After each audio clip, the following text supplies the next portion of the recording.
দেখছেন এই মুহূর্তে। আমি তোমাকে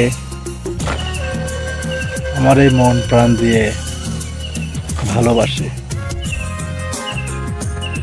আমি জানি না আমি কখনো কোনোদিন তোমাকে পাবো কিনা, তারপরেও আমি তোমারই আশায় আজীবন বসে থাকবো। হ্যাঁ, আজীবন বসে থাকবো। স্বার্থ ছাড়া তাকে আর কি বলা যায়? তুমি তেমনই